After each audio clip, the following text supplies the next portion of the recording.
The Bible's an important book, but it's really long. Yeah, it's a collection of many books written over a long period of time, but altogether they tell one unified story. So, what's the story of the Bible? Well, it begins by introducing us to a beautiful mind, the author of all reality, a being called God. And he has the power to take the dark chaos of the uncreated world and bring about order and beauty and a garden full of life. And to crown this accomplishment, God appoints these creatures called humanity, Or in Hebrew, Adam. and they're made as God's image. Which means that they're commissioned to rule this beautiful world on God's behalf by harnessing all of its potential and creating even more beauty and order. This is a story about humans using their power to do meaningful, life-giving work. But the question is, how? Yeah, humanity now faces a choice that's represented by a fruit tree. So humans could partner with God and find freedom by trusting in his knowledge of good and evil.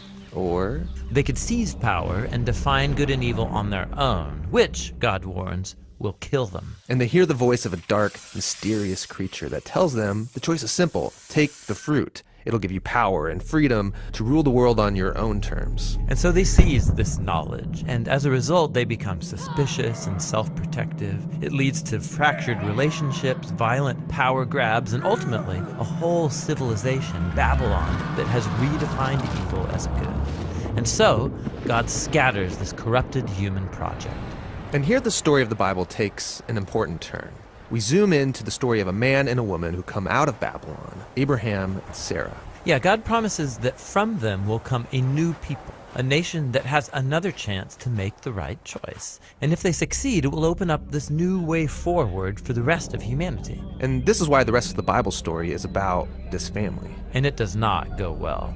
Despite God's personal guidance, Abraham's family gives in to that same temptation to redefine good and evil on their own terms, apart from God. Even when their best people were in charge, rulers who loved God's guidance and had divine wisdom, even they gave in. And so Israel was warned by their own prophets that these choices would lead them back to Babylon, this time as conquered captives living in exile, and that's exactly what happened.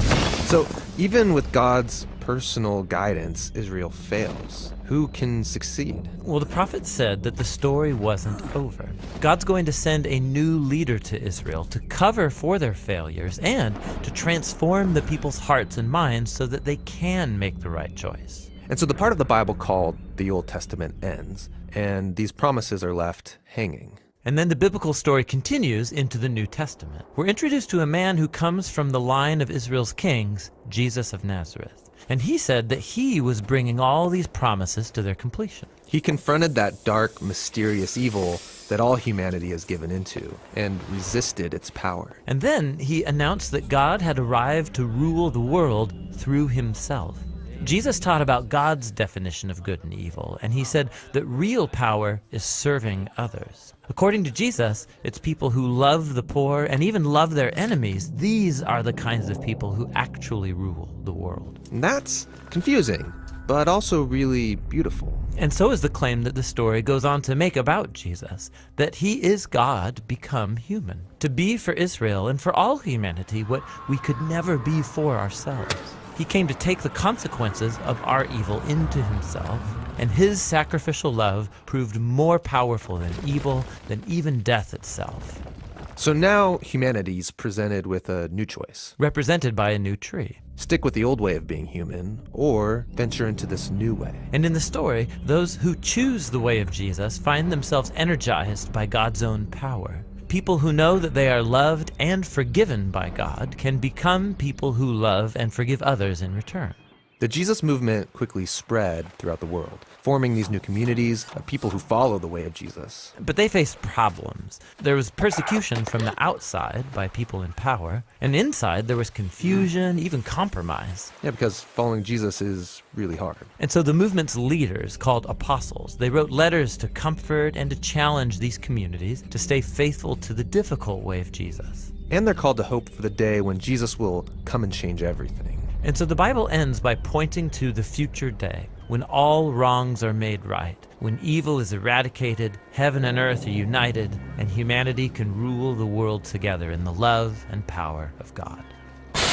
Okay, so that's the story of the Bible. and it brings all of these books together. But what's interesting is that each book contains a different kind of literature that contributes to this story in a unique way.